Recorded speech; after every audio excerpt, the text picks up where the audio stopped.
unworthy am I.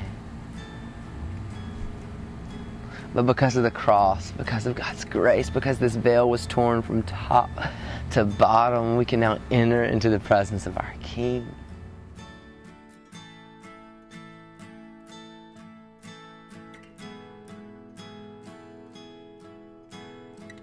It's crazy to think that this whole journey for me started over 8 years ago.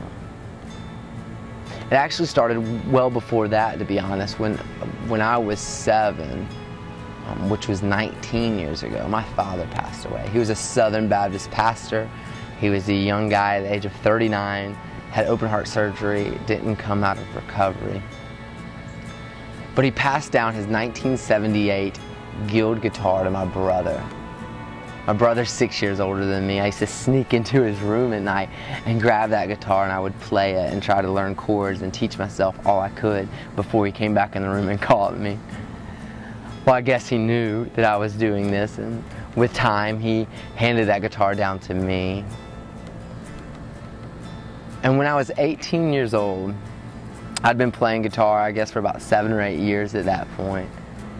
I was in a band and we were doing a little bit of traveling, playing coffee shops. I had a calling into ministry in my life, and I already knew that. I didn't know in what area. So I was serving as a youth pastor at a small little country church at the age of 18, going to college, and then traveling with my band, playing these little coffee shops here and there. I'll never forget, this church asked me to come and lead worship for a New Year's lock-in, me and my band. And I told him, I said, listen, I don't really do worship. I mean, I play music and I love God, and I am called into ministry, but worship is not it. I'm no good at it. And they said, we didn't hear that. We heard that you lead for your small youth group at this small country church, and that you do a good job, and we want you to lead for this lock-in. And I just said, I don't think I can do it, but I'll come, I'll bring my kids, but I don't think I'm gonna do it. So then as an 18-year-old college student, making a part-time youth pastor salary, they looked at me and said, we'll pay you $500. And I said, I'll be there. Isn't it amazing how sometimes God will use our selfishness? Because that night we were leading worship for this New Year's lock-in.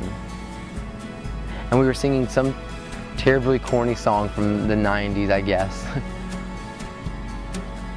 And I remember looking out and seeing a group of students entering into the presence of God, singing their hearts out, abandoning everything else and pursuing after God. And they were not singing these songs because of something I wrote or something I did or something the band did, but they were doing it because God was moving in that moment and they were glorifying Him. And the second I saw this happening, I turned around and looked at my band and I said, this is it.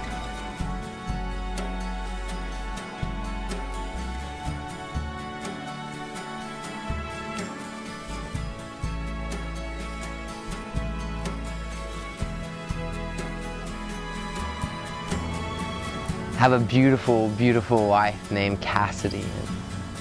We've been married going on to 4 years. And she spurs me on in my walk. She humbles me daily and reminds me of my unworthiness, but encourages me as a minister and a pastor.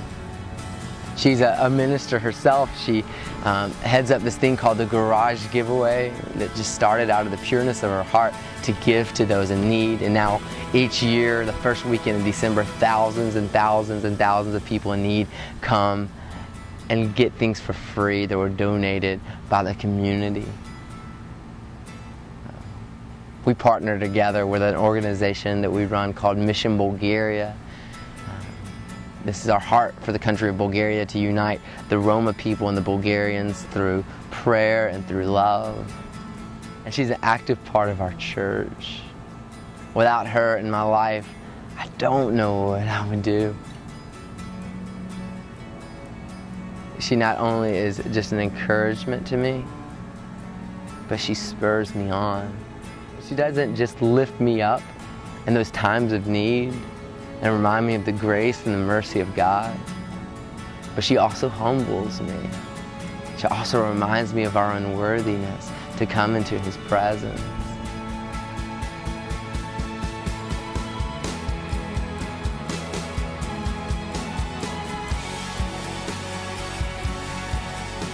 I have one of the greatest teams in the world. And I call it my team because it's not just my band and it's not just like my techs or, whoever. It's this group of people who believe God is working in a mighty way, and they believe that we're changing the world. That the world will never be the same because we're opening our lives for God to pour into us and for us to pour into the world, for Him to work in and through us. I'm blessed to have them. Some incredible musicians do serve in my band that have a heart for worship and a heart for God, a heart like mine and greater, to be honest. They're incredible. And we also have the same teams. They serve with us in Bulgaria. They serve at the Garage Giveaway. They serve with me at my local church. And they serve with us when we travel. They help me write songs and record them to hopefully advance the worship and advance the church in our songs and what we sing in our hearts.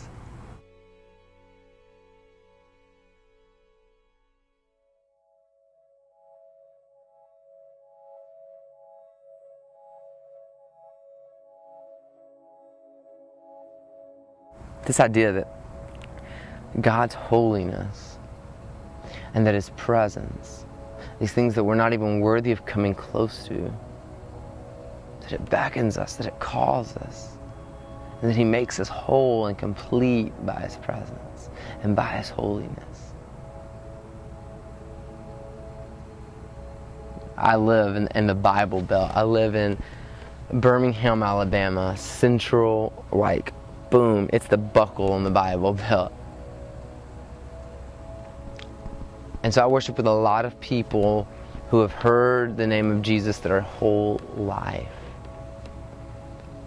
But at some point, they've become numb to it.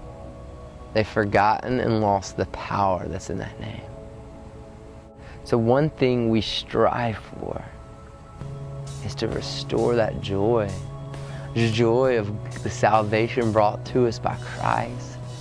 To remember that we're in the presence of God, that He feels every nook and every cranny, every breath and every lung. This is the God above all gods. And that as His sons and daughters, we gather together and worship. Not for us, not for our churches, but because He's worthy, because He's holy.